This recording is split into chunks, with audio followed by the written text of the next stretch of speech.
Hi folks, it's Janek Gwizdala. It's the Janek Gwizdala podcast. We are talking about carry-ons for musicians, carry-ons for touring musicians in this episode. What a concept that we actually have a theme and we're getting to it from the get-go. Laid out in front of me on the desk here are a bunch of things that they move around slightly. They change slightly here and there when I'm traveling, but they're basically the pool of things I draw from when I'm leaving the house to be a professional musician, to go on the road and to try and travel as lightly and as comfortably, but still as still with as much function as I possibly can. And a few things might surprise you, and I'm also going to look at a couple of things that I've used in the past, and they look kind of, literally looking off to the side of the camera right now at them, and they look kind of alien to me already, but they do still retain some function, and there are some situations that pop up where I go like, oh, that is actually the applicable thing now. So let's go with, first of all, the bag that I'm using. This is my main thing. This is what I've stripped it down to as much as possible, much in line with getting rid of all the bases and trying to make things simpler in my life and have a little bit of a quieter life. I've done that with my traveling setup, and I've found that with this, by the way, everything I'm going to mention in this video, none of it, I don't think any of it was free, or maybe one pair of headphones was free. Maybe this one pair, I'll mention that when we get to it. But everything else is something I have purchased. Any links I leave, if I can find any of this stuff on Amazon and leave links, are not affiliate links, so I'm not making any money from it. And none of the stuff, apart from this one set of headphones that I'm going to show you today, was free. So let's go. This thing is by Tom Tok, and it is the size of I think this is a 13-inch laptop. It's just the old MacBook Pro. It's what I take on the road. It's basically not really any good for doing anything else besides email anymore. Earlier this year, I tried to edit podcast episodes on it. It was just taking forever. But it does, as you can see, fit really nicely in this Tom Tok carry-on bag, and it's super padded in there, so I feel good about throwing the laptop in the back. And the amount of stuff. Not that it's really needs to be a lot of stuff, but the functionality of what this bag can do, freaking awesome. Always have some masks on the go. Actually, not so much related to COVID-19 anymore, but more about if I get sick, or if I'm around someone else who's sick on the road. I have a bunch of these in the back of the bag. I can do the right thing and try and save anyone else, especially if you're traveling in a van or you're close proximity on a plane and you're sick. You don't want to be getting anyone else sick. So I always have a bunch of those in there. A couple of little things that I still take on the road, despite the fact that everything is wireless these days. I still take a moderately old school set of headphones because they don't take up too much space with the lightning adapter, the little Apple iPhone ones, and I even take the ones with the 1/8 inch on it as well. I know you can have all these adapters and dongles and all that stuff. I just prefer just grabbing this and not, really not fucking around with that little middle piece of crap that is way easier to lose than the actual set of headphones themselves. So I have two sets of Apple headphones, one with the 1/8 inch, one with the lightning converter. And of course, I have my AirPods.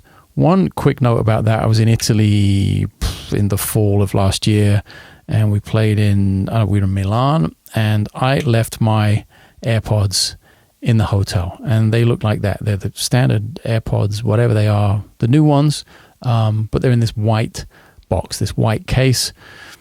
And what color is every set of bed sheets, basically? In every hotel in the world, they're white. So they're really easy to put down when you're in the final stages of packing up.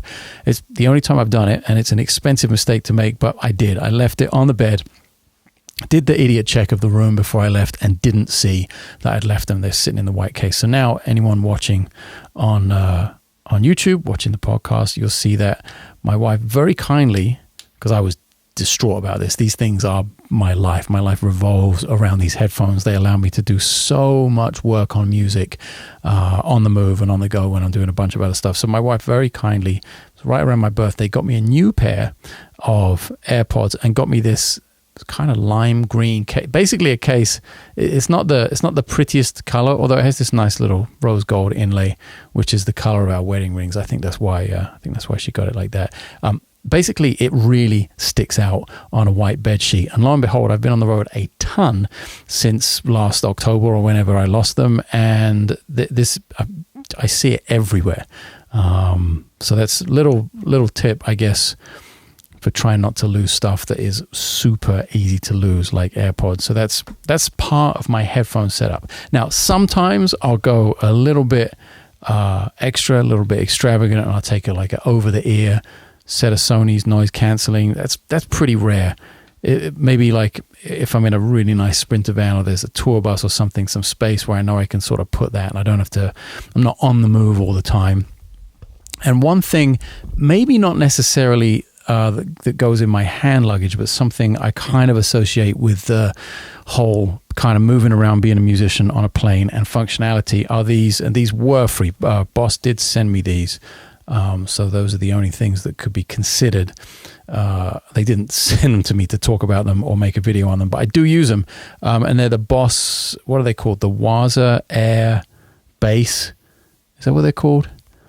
See, I don't even know the right name of them, but I really thought they were going to be gimmicky, and I didn't want to like them, and I ended up absolutely loving them. And because they come with this Bluetooth situation that you can plug into the bass, practicing in the hotel room, like the mobile setup, has never been easier. So these, even though I do throw them in a case and throw them in my checked luggage because I'm not using them every single day, or I don't use them on the plane, for instance, they will sneak into my hand luggage from time to time just because I know I want to arrive somewhere and practice right away. So I do actually recommend these, even though I'm not being paid to do so. They have really helped me kind of stay in musical and technical shape on the road when I need it, make it a little bit easier to practice.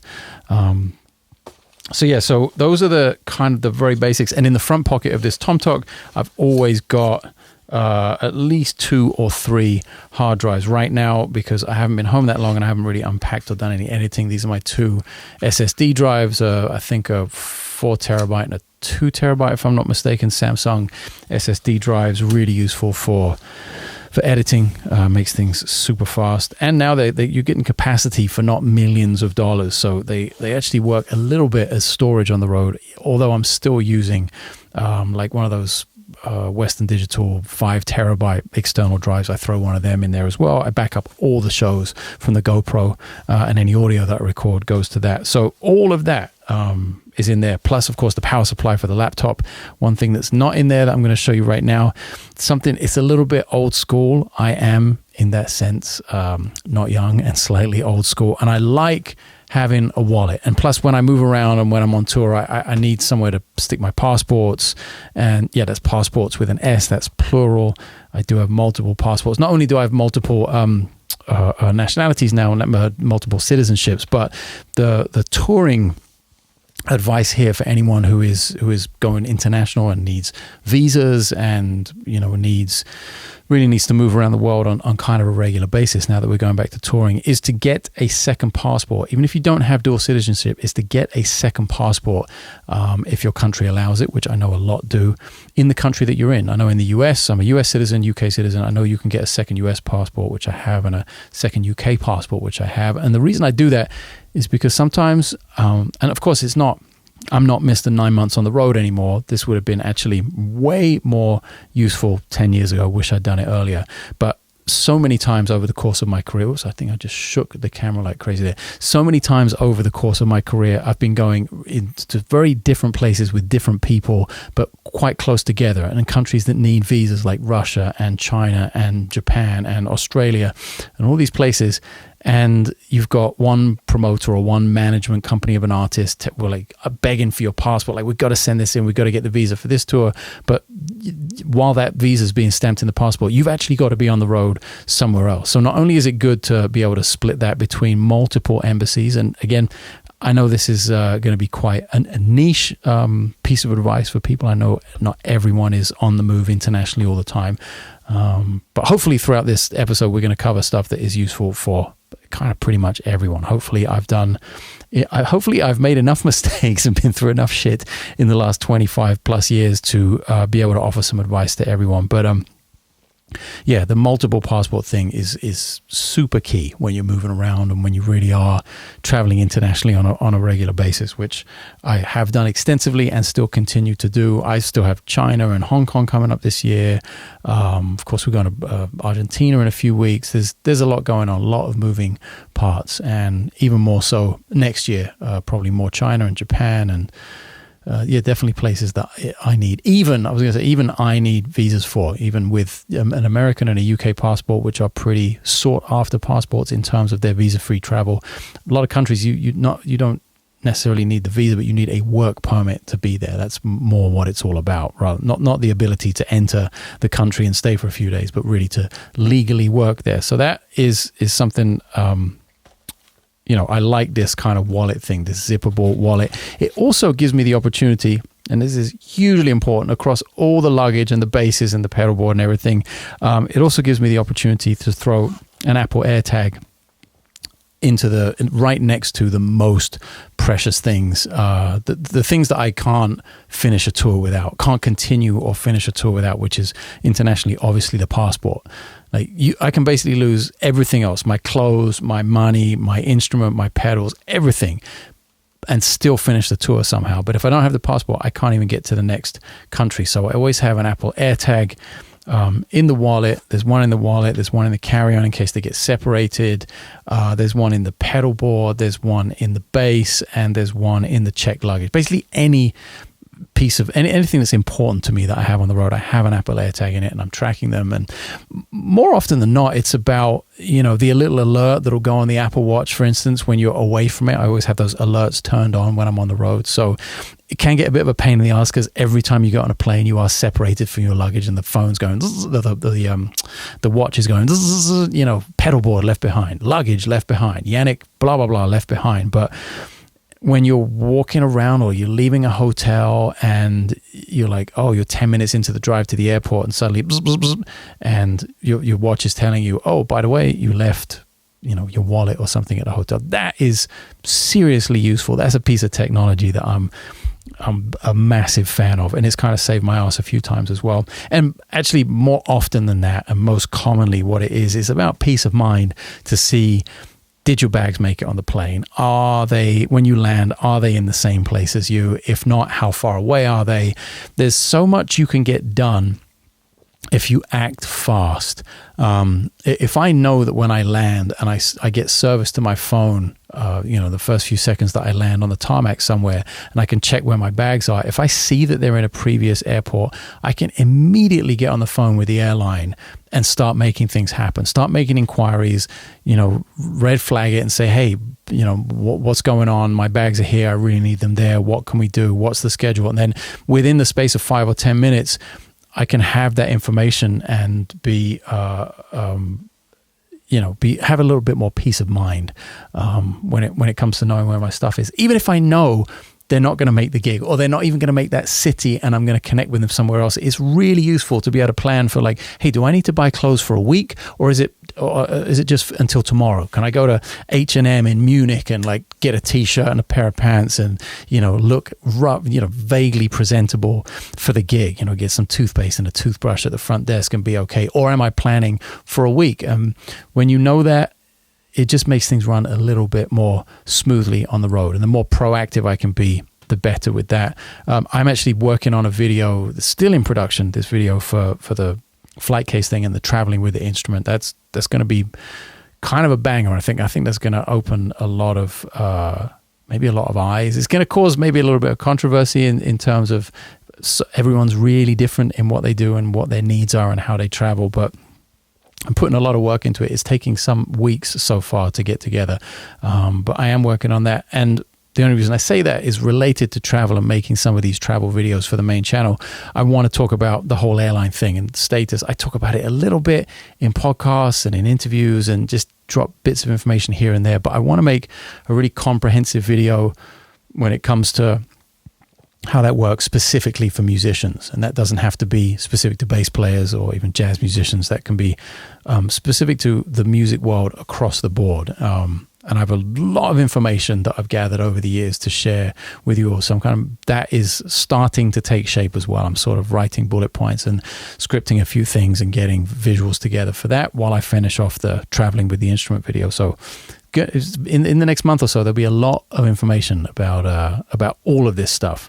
And kind of how it all ties together, how I make it all tie together, how it all ties together for me, and how I make it work in the most efficient way. So before we get to a few more, I have a few more items here that I want to show you. Some very new in the last few weeks, some really quite old. But before I do, I want to just remind everyone the pre-sale is happening for the new album. We're going to Argentina in less. I have the countdown widget in my phone. Let me check how many days it is as of the taping of this podcast. Look at that. In 18 days, see that it says 18 there. Will it refocus? Probably not. 18 days. We're out of here. August 3rd, I'm leaving and heading down to Argentina to make the new record. The pre-sale is happening. It's linked below in the description of this video or in the show notes if you're just listening to the podcast. And the excitement is ramping up more and more and more. I'm writing more tunes. I've got more demos to send off to the guys. It's taking on many new life forms and shapes that I couldn't even have imagined even just 2 or 3 weeks ago. Now I get deeper into the writing and really think about the bigger picture of the music. So that's all happening now. Like I've said a few times before, for the first time ever, we're including play-alongs and the music and the songbook for the album. That is available, included in the package for people who get involved in the pre-sale only before the album comes out. Also, the 3 bonus tracks. We're recording 3 extra songs, again, only for people involved in the pre-sale. And those 3 songs will never see the light of day to the public. They'll never go on Spotify or iTunes or any of the streaming services. That will be unique to any of you who are involved in the pre-sale. So that's linked wherever there are links. Just wanted to make sure I remind you of that, because not only do I have to ramp up the writing and the production, the logistics, and we just rented a house to stay in, and like all the little bits and pieces, the really important things about moving people all over the world, from New York, from Los Angeles, from London, all the way to Buenos Aires, housing them, feeding them, taking care of them, respecting them, giving ourselves as a group the best opportunity for success with the recording. All of those things require a lot of work. And then, of course, there's all the writing. And of course, along the way, I have to keep promoting it as well. So I hope I don't sound like too much of a broken record in that sense, as YouTube, the podcast, my blog are the main outlets for promotion and for letting people know what's going on in my life musically and professionally. And if you're not signed up to the mailing list, that's completely free. That's also linked everywhere. There are links, janekgwizdala.substack.com. That's where I'm sharing demos and all kinds of things. Plus this song a day thing. I should do a podcast on that and sort of recap. We're like 70 days into this song a day journey. It's been amazing. We've had I think this week is like Woody Shaw and Wynton Marsalis with Herbie Hancock, and then Sting and D'Anthony. It's an amazing, eclectic collection of live bootlegs. So go check that out if you haven't already. It might kickstart your musical day by checking that out every morning. Anyway, back to let's shut the promo down here and get back to the bits and pieces. One thing that I know people are going to be like, well, what's with a wallet? Do you really need the little the holders on the side for the old school boarding passes and stuff? And for the most part, no. I like to do everything in the app. There are QR codes. I check in the app. I check my bags, my flight status, my boarding pass. Everything is normally in there in the phone. That's obviously another key part of the carry-on situation, is the phone, sort of the nerve center of everything on the road, keeps moving with the phone.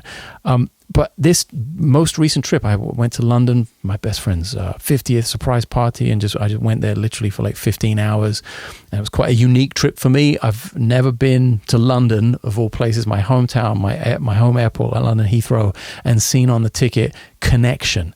I was there for such a short amount of time. It didn't even say destination or departure airport. It said Connection. So it was basically one long itinerary for 2.5 days. But anyway, to long story long here, I did actually need some paper ticket action and a place to hold it, and for it to be kind of accessible and not stuffed in a coat pocket or falling out of the back pocket of my jeans or something. I got the the Bigfoot, the Yeti, the Loch Ness monster of upgrades coming back, the one that you rarely ever experience. And it's only been a very few times in my life where it happens this late in the day. And I'm going to talk a little bit about upgrades and the way I fly and how I normally fly business or first class, really 95% of the time. But coming back, it was such a crazy trip, and not too short notice, but short notice enough for me not to be able to run through my normal routine of scouring I think it was more that I couldn't scour the routes that I wanted, that I know are less busy and are more likely to be upgraded. And I just kind of had to deal with what I had to deal with. Basically, I wasn't as flexible as I normally am on routing. And lo and behold, I had business class from London to Washington, D.C. That was a connection I was making. But from D.C. to Denver, I didn't have the upgrade. I was on the wait list.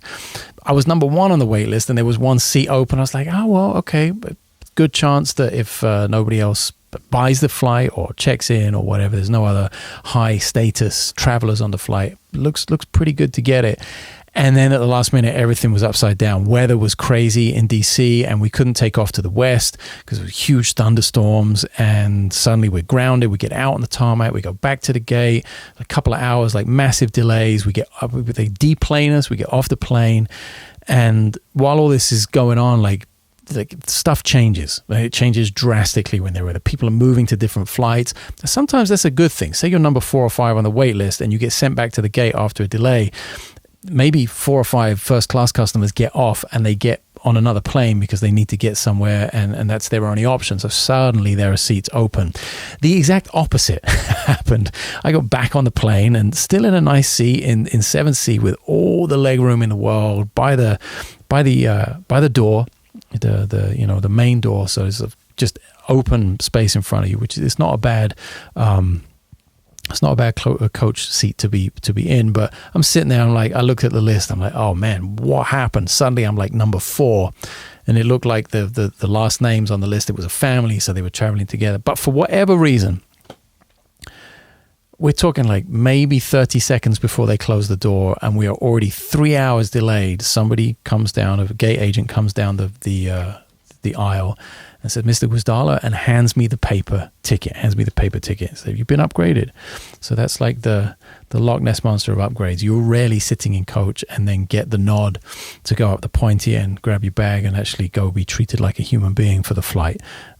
So that's something I'll talk about a little bit in the upgrading and the flying and how to work the system video that I'm working on. But there are instances like that especially when things are moving, when there are a lot of moving parts, when the schedule gets messed up and they're printing you boarding passes and this is working and that's not working, and it's not, or the app isn't always 100% reliable. And it wasn't until like 25 minutes into the flight, I was on the Wi-Fi, that I looked at the app and it was still showing me sitting in 7C, like it never updated. And it was like 30, 40 minutes into the flight, it finally updated and changed. So sometimes the app can be really behind when things get out of control and congested. So that's why I like to have the pouch on the side of the wallet for a ton of crap like that, because throughout the course of the day, probably going to need it. Also like to have a pen. I'm really kind of old school like that. Not that you even have to fill in customs forms or immigration forms anymore. It's all digital. I do like that. And then all the membership cards and stuff for various lounges and priority pass and travel credit cards and stuff that I just want really handy. And this all, it fits perfectly. I found this on Amazon. I think it was only about $30-$40. It's leather. It feels nice. It's really solid. I've had it for, I don't know, almost a year now, and it's been working really well. And it sits perfectly in the top of that bag. So when that bag is sitting on my shoulder, all I got to do is undo that one little zipper, and the wallet is right in the top like that. So this kind of Tetrised my situation together like that to where it works the most efficient. Couple of other things I'll have sort of close by sometimes is a flashlight, little mini flashlight right here, pretty powerful little fucker, and kind of cool on the other end where it's got either a flashing or a solid red light on the on-off switch. I dig that feature when you need to like signal to someone or when you need to be a little more discreet. Flashlight is always really useful. Like literally just for looking under the bed in the hotel to make sure you didn't drop something under it, let alone like, you know, looking behind the amp or looking through the pedal board or just anywhere you need a burst of light. Especially I'm not getting any younger. My eyesight is shockingly bad, even with these new glasses. So always need a little bit of help. That works fucking great. Something I forgot on this last blast trip to London was one of these bad boys, the adapter. The multi-plug with the USB, actually a bunch of USB, whatever they are, the old ones, and then only one USB Type-C on the side. That's getting a little bit out of date now, but essential. And I forgot it, and I was really only there for the few hours. I only needed my cell phone charger, so I got UK, picked this up in the airport, $12 or something, UK adapter with USB-C for the cell phone to charge it up a little bit. But generally just one of these bad boys. And I've had something like this for a really long time, but not as fancy as this. And I think it was one of those Amazon Prime Day deals. Has a nice digital readout on it. It tells you where the battery's at. It's a power brick. Iniu, INIU. Fast charge power bank designed by Iniu. I forget the specs on it. 25,000 milliamps. I think that's what it is. It's really burningly fast. Has this kind of cool pop out at the bottom, so you can put your cell phone in. It works as a stand if you're on the plane or wherever charging, and it has, most importantly, USB Type-C, which kind of everything is going to these days. And I forget how many charges it will do of a laptop and an iPad and a phone. It's unbelievably fast. Really, just if you're moving around the world or around the country or wherever you are in the world, one of these can be a bit of a lifesaver. So that something like this is always traveling with me. You never know when you're going to get stranded or when you're going to have that 8-hour van ride with no power outlets in it, and that can really save your sanity a little bit. One last thing for the carry-on here. A little pause for the cause. Excuse me.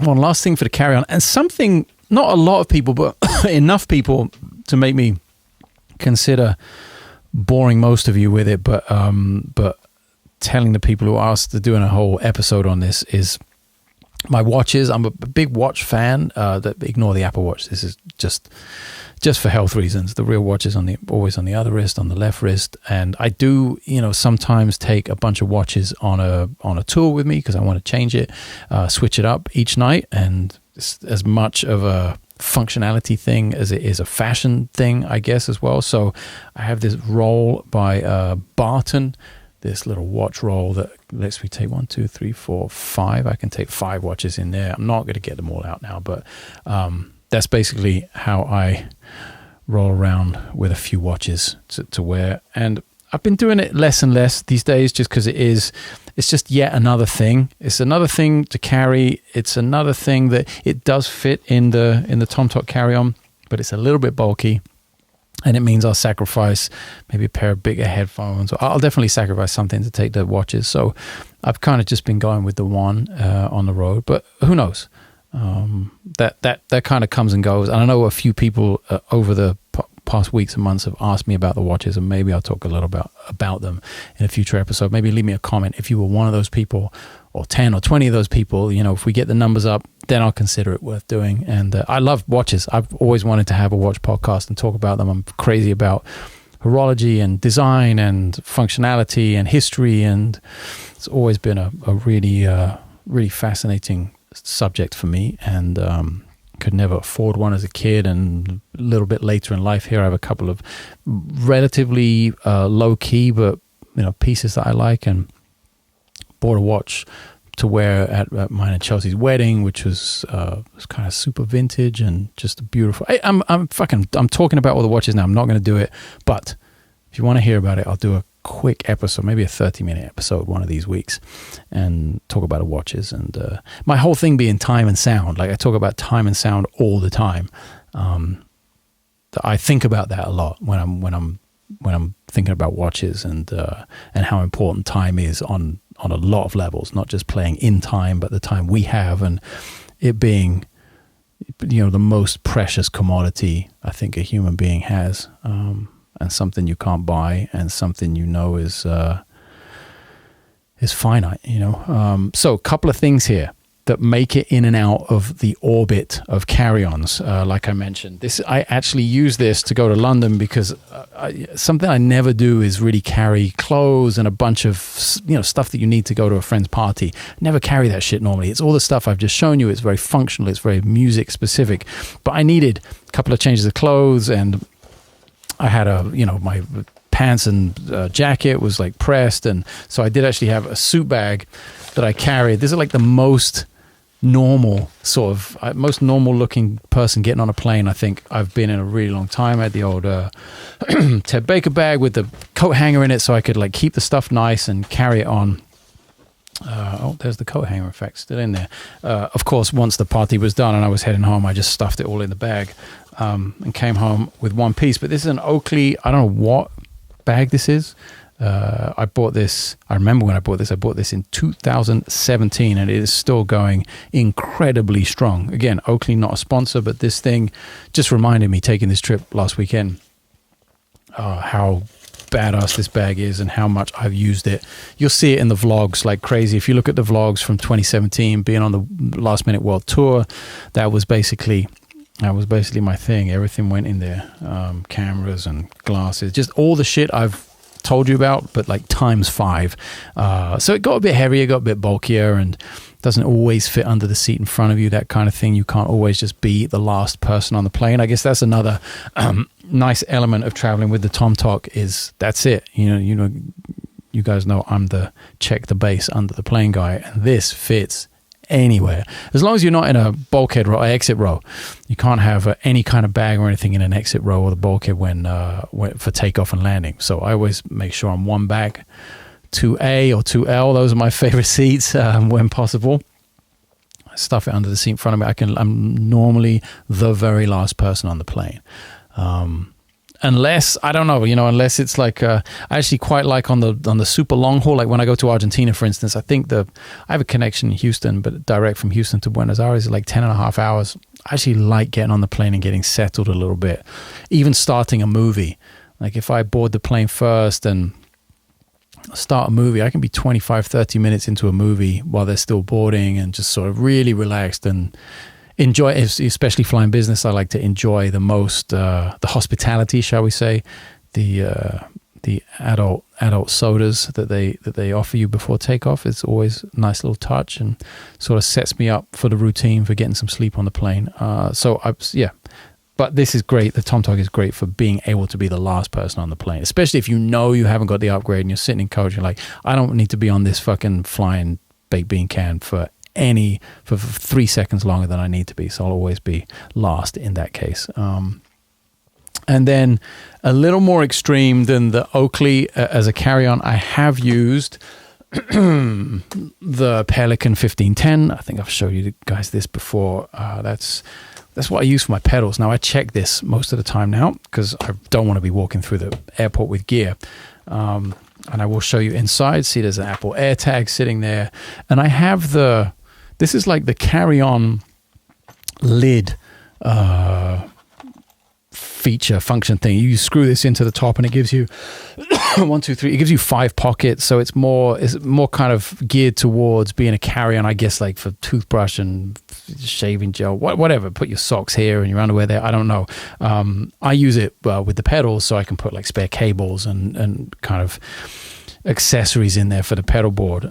But and I may do this going to Argentina in a few weeks, when I'm traveling, especially if I have to take 2 bases, so that's 2 pieces of luggage out of my allowance of 3 that I have to check, plus my big rolling duffel with all my clothes and that kind of stuff in it. That's my 3 check bags gone. So I can, and probably will this time around, use the Pelican as a carry-on with my pedals in it, because it does fit in an overhead.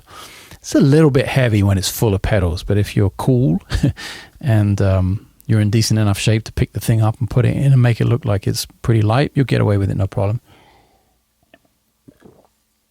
And it's not crazy heavy. It's probably just a few pounds over an airline's basic allowance. I'm not putting like 90 pounds in the overhead that's going to fall out and kill someone. So I'm not trying to be a knucklehead, but it probably wouldn't pass the carry-on bag specifications in terms of weight in most places. But it's compact and it looks just like another sort of rolly, wheelerboard carry-on, the generic thing that you see everyone in the airport with. It looks enough like that to get away with it and not to be kind of, hey, where are you going with all that gear kind of question. So there's that. There are other things that I could have shown you in here, but they're sort of not relevant visually that much, but I will mention them in terms of the way I've carried my pedals as carry-on before.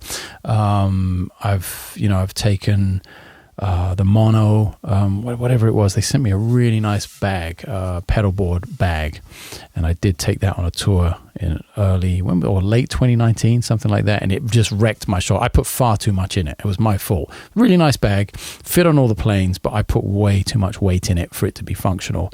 Because I was using the front pocket for my laptop. I was basically replacing the TomTok with the front pocket, and it also had all the pedal board in it as well. It was just way too much. So I don't recommend that if you have a choice. One little thing I'm a big fan of, and it seems kind of silly. It just depends whether you're nostalgic and you like souvenirs from a tour. If I know I'm going on a tour where there are a bunch of shows where there are going to be posters, I love having that as artwork for the studio. You've probably seen all the Jojo Mayer Nerve posters from really big tour we did in 2007, long time ago now, but I managed to bring them all home and just preserve them and put them in frames, and that doesn't happen unless you have one of these. Of course, you can grab one of these cardboard rolls on the road somewhere, but if you have the foresight to take it with you, you don't have to be worrying about that if you're so inclined to pick up posters. And I have tons of them. I just took this when we were out with Steve Smith, Vital Information, managed to bring home a really nice one from the Cleveland Jazz Festival. And it's rare when you're traveling as a sideman and they actually put the names of the band on the main festival poster, and it was really nice touch. And they put Steve Smith Vital Information featuring Janek Gwizdala and Manuel Valera. Plus there's Richard Boner and Herbie Hancock and Christian McBride. It was just Christian McBride. Just a really nice piece of artwork to hang in the studio, which I will at some point. It's already in the frame. So that's a nice, I throw that in. It's quite sturdy. I throw that in my duffel bag. It's not necessarily a carry-on piece of advice, but in the duffel bag, very good, and works great for bringing stuff like that home. I'm an old softy when it comes to that stuff. Love bringing home posters and having them up in the studio, and I can look around at like 20 plus years of touring and sort of remember why I'm here, why I'm doing it, and continue to be motivated to carry on. So yeah, that's a whole bunch of information. I know in the back of my mind I've forgotten something. There's always the thing of like, am I going to the airport, driving my own car, parking? Is it just a short trip and I'm going to come back to the car? So then there's a whole process for where I put my keys so I don't lose them. Like little stupid things like that. I'm sure you all have your methods, but this bag, the TomTok thing, it fucking sounds like an ad for this thing. It really isn't. I just grabbed it apropos of nothing on Amazon, and it ended up working out. It is a single shoulder strap. So I try and like wear it diagonally across my body and switch shoulders as much as I can when I'm doing like long walks through the airport. Yeah, there's like, I mean, you can get so nerdy with it as well. Like going into the whole, like what jacket you take on the road, like where are you going, what time zones are you going to be in, what's the weather going to be like, what season is it, Northern Hemisphere, Southern Hemisphere. Is your tour so long that you don't go home and you start in snow and end up in, 100-degree weather somewhere? And I have done that before. I've started in like Norway wintertime and ended up in Australia summertime. I mean, just crazy shifts, and Indonesia, like equatorial stuff, and stuff really humid, and Malaysia, but also Russia, really kind of extremes like that. So that's always a tough one. How to travel on the plane. Is it going to be freezing fucking cold, which it is often, even when you're traveling in hot countries, you get on a plane and you're like, holy shit, I need a parka. You know, what's going on? So that was probably a whole other nerdy episode of travel, like clothing kind of shit. I don't know. I'm now reminding myself that one tour I was like, I'm going to wear a suit every night. And I got a suit bag and I have this amazing, like foldable, I think it's like a Calvin Klein. It was way too fucking fancy. This like suit bag that's like a hanging wardrobe when you get there, and it fits, I think, 5 suits. I mean, it's thick like this, and it opens up, and you hang it in the hotel, and it's this whole thing, and it opens out to the side, and there's pockets for shoes and ties and all kinds of shit. And I decided, I'm going to wear suits, and I'm going to take a shitload of shirts. I'm going to rotate the suits. It was like a 2-week tour in Japan. And boy, did I regret that. I got some sharp photos from it, I got to say. But playing bass in a suit is a fucking pain in the ass anyway. So like, it's so restrictive with the jacket. Unless I had them like tailored specifically to be, I don't know, just like playing in a jacket doesn't feel right to me. So half the time the suit jacket was off.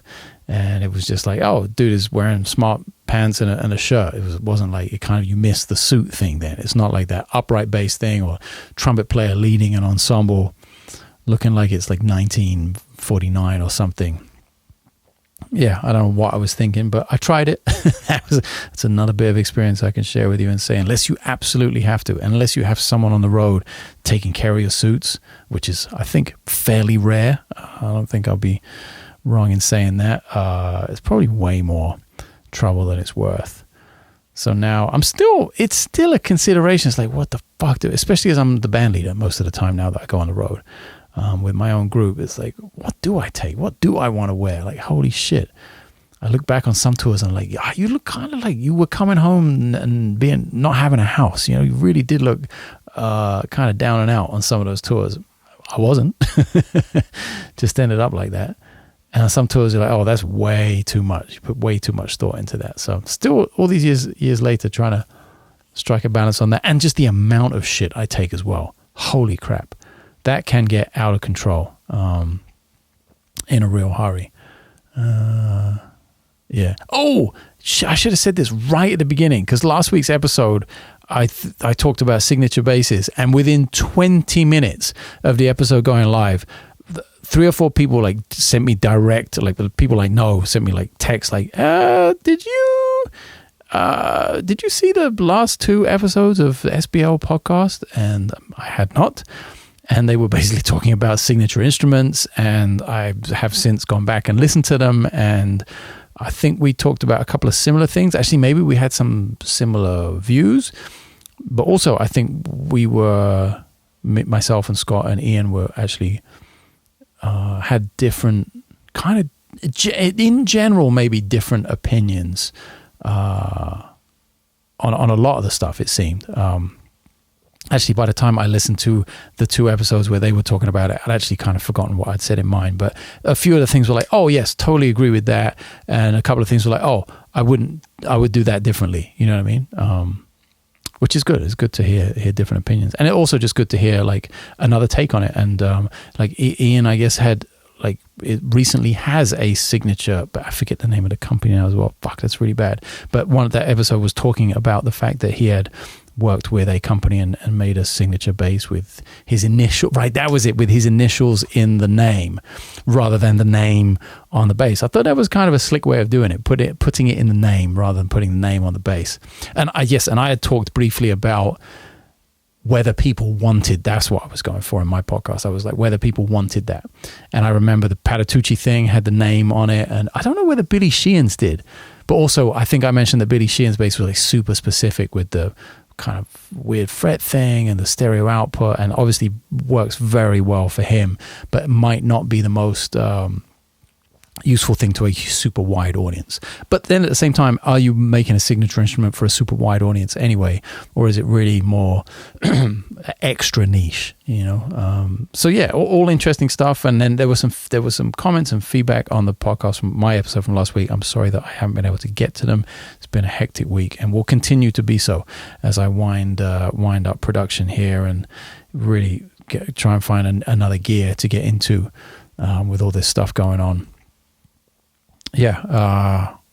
So yeah, that's probably a good place to end. And we'll be back next week with something. Not necessarily. Well, give me the comments. Leave me the comments about watches or no watches. I don't know. Is that just such a left turn from what we normally talk about with music that you guys are just like, oh well, we'll just skip this week because I don't know. I don't have to do it, and there's plenty to talk about with music. If enough people are against me talking about watches, I just happen to really like them. But yeah, that's it. Let's reconvene next week. I'm here for the next, I think 2 or 3. At least the next 2, right? Because we're 18 days until we go to Buenos Aires. And links for the pre-sale are everywhere. There are links. Don't forget to check out the blog, daily blog at Substack. Also links everywhere. There are links. And catch you all on the next episode. Later.